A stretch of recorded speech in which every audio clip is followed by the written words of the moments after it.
ধারা 22-এ বলা হয়েছে অস্থাবর সম্পত্তি মুভেবল প্রপার্টি ভূমি এবং ভূমির সাথে সংযুক্ত বা ভূমির সাথে সংযুক্ত এরূপ কোনো কিছুর সাথে স্থায়ীভাবে আবদ্ধ বস্তু ব্যতিরেকে সকল সম্পত্তি অস্থাবর।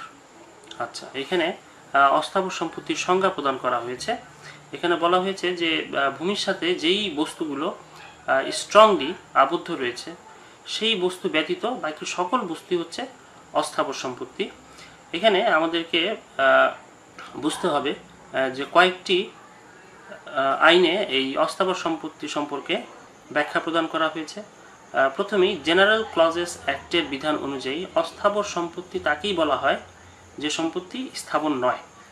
তারপরে রেজিস্ট্রেশন আইনের 2 ধারার 9 উপধারায় বলা হয়েছে জমির ফসল, ঘাস, দণ্ডায়মান বৃক্ষ, গাছের ফল ও রস এবং স্থাবর ছাড়া সব ধরনের সম্পত্তিকে অস্থাবর সম্পত্তি বলা হবে। রেজিস্ট্রেশন আইনে একেবারে কোন কোন সম্পদগুলো অস্থাবর সম্পত্তি হবে তা বলে দেওয়া হয়েছে। তারপরে সম্পত্তি হস্তান্তর আইন মতে অস্থাবর সম্পত্তি বলতে তৈজসপত্র, যন্ত্রপাতি, আসবাবপত্র ইত্যাদি বস্তুকে বোঝা যা ভূমির সাথে স্থায়ীভাবে সংযুক্ত নয়।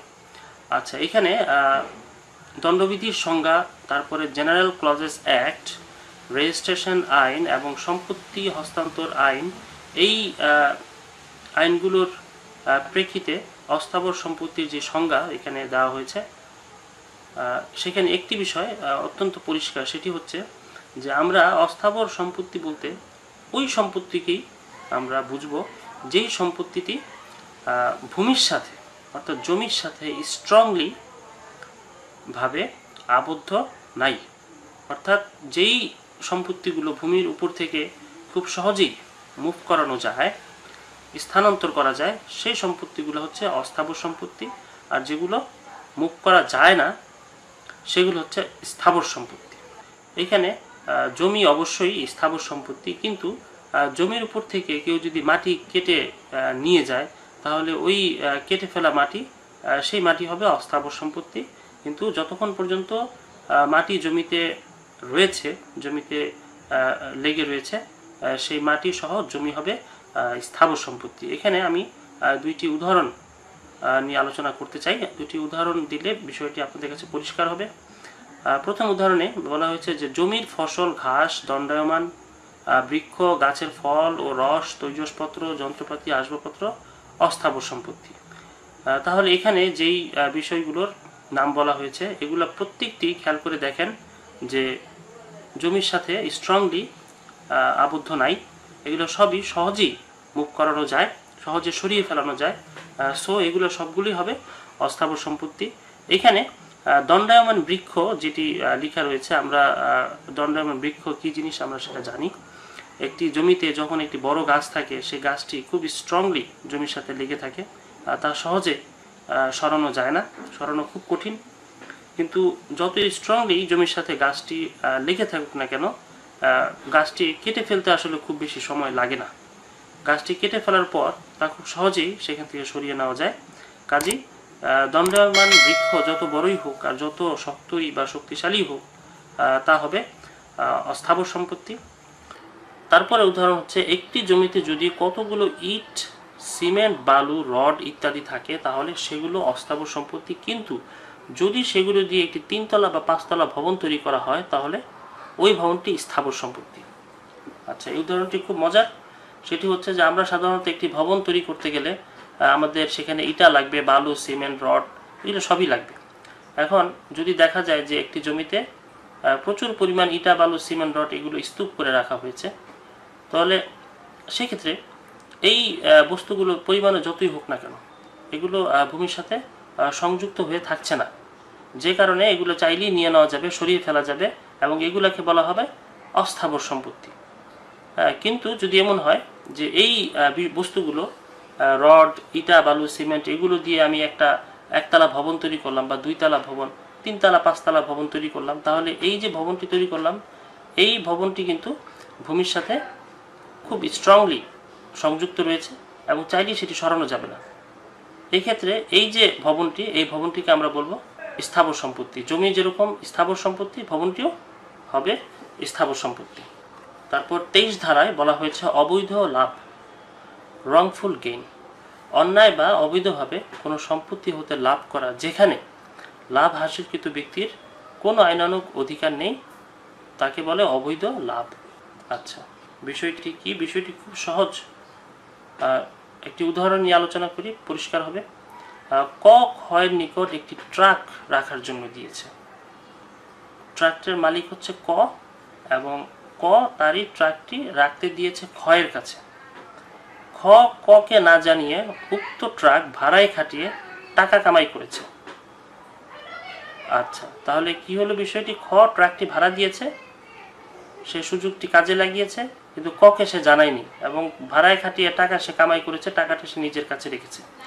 এখানে খ যে টাকা কামাই করেছে তা হবে অবৈধ লাভ, কারণ ট্রাক ভাড়া দেওয়ার কোনো আইনানুগ অধিকার হয়নি।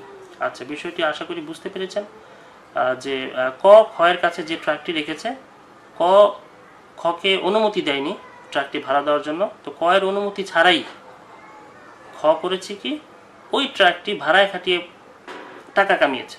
এখন যেহেতু ক জানে না এবং ক তাকে অনুমতি দেয়নি, সেহেতু ক্ষয়ের কোনো আইনানুগ অনুমতি নাই বা আইনানুগ অধিকার নাই। তো আইনানুগ অধিকার ছাড়া যেহেতু খ ট্রাকটি ভাড়া দিয়ে টাকা কামাই করেছে, সেক্ষেত্রে এই কামাইকৃত টাকাটি হবে অবৈধ লাভ। এই 23 ধারাতেই আরেকটি বিষয় আমরা শিখব, সেটা হচ্ছে অবৈধ ক্ষতি, রংফুল লস। আচ্ছা, আসুন দেখি রংফুল লসটা কি জিনিস। অন্যায় বা অবৈধভাবে কোনো সম্পত্তির ক্ষতি করা যেখানে উক্ত ব্যক্তির আইনানুগ কোনো অধিকার নেই তাকে অবৈধ ক্ষতি বলে। একটি উদাহরণ নিয়ে আলোচনা করি। ক খকে তার সম্পত্তি থেকে অবৈধভাবে বেদখল করলো ও সম্পত্তিচ্যুত করলো। এখানে খ অবৈধভাবে ক্ষতিগ্রস্ত হলো। একদম সহজ একটা উদাহরণ যে খ তার সম্পত্তি থেকে অবৈধভাবে বেদখল হয়েছে এবং সম্পত্তিচ্যুত হয়েছে। তো এই কাজটি করেছে ক। তো ক করুক আর যেই করুক, খ যদি অবৈধভাবে তার সম্পত্তি থেকে বেদখল হয় এবং সম্পত্তিচ্যুত হয়, তাহলে অবশ্যই খ অবৈধভাবে ক্ষতিগ্রস্ত হল। ধারা 34-এ বলা হয়েছে সাধারণ অভিপ্রায়। ধারা 34 আমাদের খুবই প্রয়োজনীয় একটি ধারা। আমরা পেনাল কোড পড়লে ধারা 34 সবসময় আমাদেরকে পড়তে হয় এবং আমরা খুব ভালো করে মনে রাখি এবং আমাদেরকে খুব ভালোভাবে এই ধারাটি বুঝতে হবে।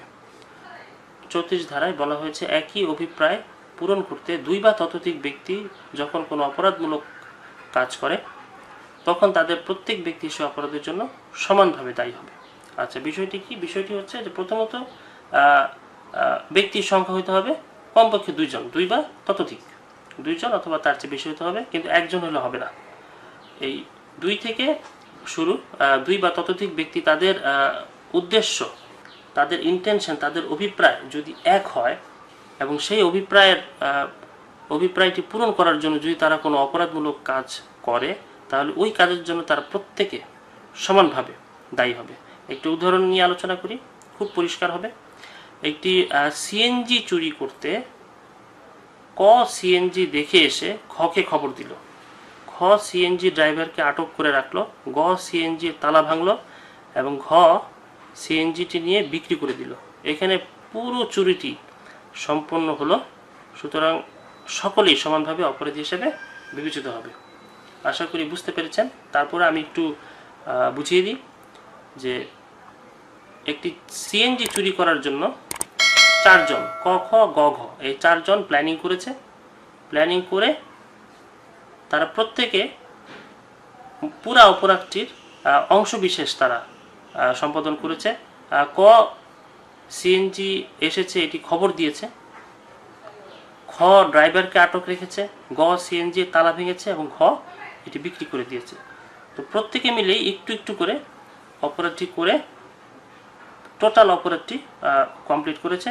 সুতরাং এখানে পুরো অপরাধটির জন্য চারজনকে আমরা দোষী বলতে পারবো, চারজনই অপরাধী। তারপরে ধারা 35-এ বলা হয়েছে অপরাধমূলক অভিপ্রায় নিয়ে অপরাধ, অর্থাৎ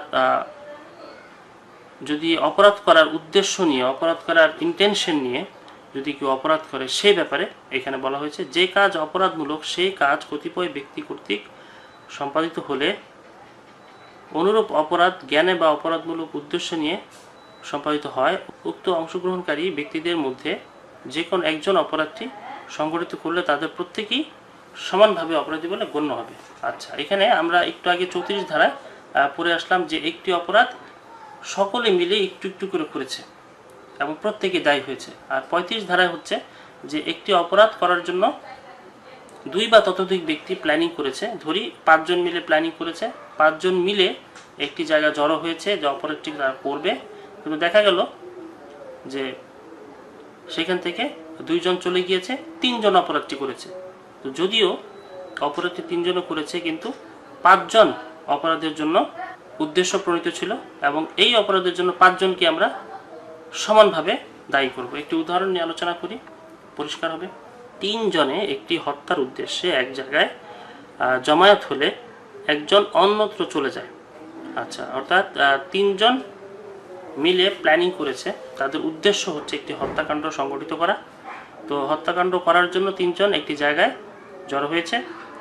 তো কিছুক্ষণ পরে দেখা গেল যে একজন অন্যদিকে চলে গিয়েছে এবং বাকি 2 জন খুনের ঘটনাটি ঘটিয়েছে। এইখানে যে ব্যক্তি অন্যত্র চলে গেল সেই ব্যক্তি তার অপরাধের দায় এড়াতে পারবে না, যেহেতু প্রত্যেকেই একই উদ্দেশ্যে জড়ো হয়েছিল। সুতরাং এই খুনের জন্য 3 জনই সমানভাবে দায়ী হবে।